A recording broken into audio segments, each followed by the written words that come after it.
నిజంగా నాకు చాలా భయం ఉంది. ఏం భయం అంటే, నేను నా జీవితం ముగించేలోపు, నేను పోయేలోపు ఈ దేశంలో ఒక్క చర్చ అయినా మిగిలిపోద్దేమో అని భయం ఉంది నాకు.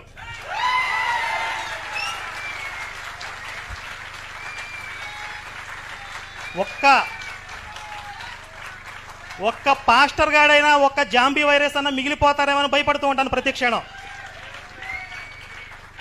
సంపూర్ణంగా నా భారతదేశం నుండి ఈ మాఫియాని తరిమి కొట్టడమే నా జీవిత ఆశయంగా బ్రతుకుతున్నాను. ఇందుట్లో ఎలాంటి భయానికి, బెరుకునికి తావు లేదు.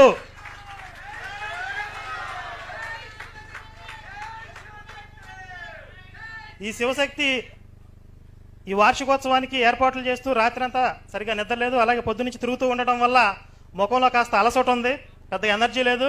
కానీ మీ అందరి సమక్షంలో చెప్తున్నాను, శివశక్తి లక్ష్యాలని సాధించడంలో మాత్రం అలసిపోను. శివశక్తి టీం మొత్తం, శివశక్తి కార్యకర్తలు అందరూ కూడా అలసిపోరు. ఈ ఒక్క విషయాన్నే ప్రధానంగా ఈరోజు నేను చెప్పదలుచుకుంది. అలాగే మా పాస్టర్ సహోదరులకి కూడా ఈ సందర్భంగా ఈ వేదిక మీద నుండి ఒక 2 మాటలు చెప్పాలి. కాబట్టి బ్రదర్స్,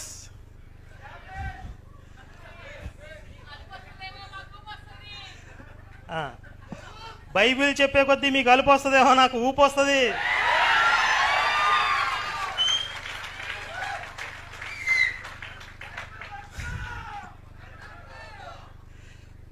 తొమ్మిది సంవత్సరాల క్రితం హిందూ మహాసముద్రంలో ఒక చిన్న అల్పపీడనం ఏర్పడింది. అది బలపడి క్రమంగా వాయుగుండంగా మారింది.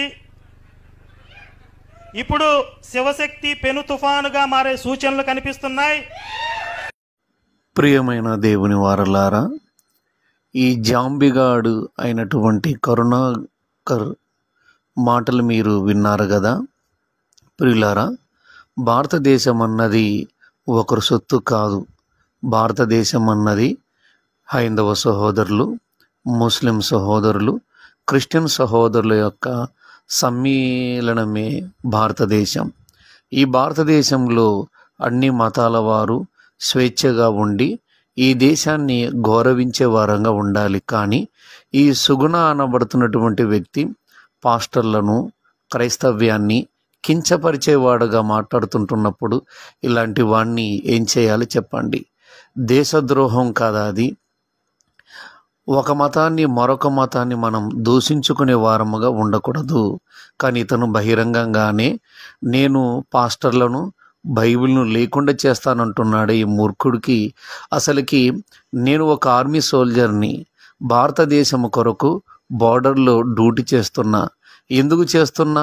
ఒక క్రైస్తవుడిగా అయినప్పటికీ నేను భారతదేశం నా మాతృభూమి అని ఎరిగి దేశం కొరకు నేను ప్రాణం పెట్టడానికి సిద్ధపడి బార్డర్లో డ్యూటీ చేస్తుంటుంటే ఇలాంటి దుర్మార్గులు అనబడుతున్న వారు ఉగ్రవాదాన్ని ప్రేరేపిస్తూ మత పిచ్చిని రెచ్చగొడుతూ ఉంటున్నప్పుడు ఏం చెయ్యాలండి? భారతదేశాన్ని అన్ని మతాల వారుగా ఉండి దేశం కొరకు పోరాటం చేస్తూ ఉంటున్నప్పుడు ఇలాంటి దుర్మార్గులు, మత పిచ్చి పట్టిన వారు మతాల మధ్య ఘర్షణ రేపుతున్నారే, ఇలాంటి వాడిని ఏం చెయ్యాలి? భారతదేశం కొరకు నేను ఒక క్రైస్తవుడిగాను పోరాటం చేస్తున్నాను. భారతదేశం కొరకు ఒక ముస్లింలు పోరాటం చేస్తున్నారు. భారతదేశం కొరకు ఒక హైందవ సహోదరులు పోరాటం చేస్తున్నారు బార్డర్లో ఉండి. మరి ఇలాంటి కరుణాకర్ సుగుణ అనబడుతున్న వాడికి అసలు ఏం తెలిసి ఇలాంటి వాడికి ఇలాంటి వాడిని హెచ్చరిస్తున్నాను.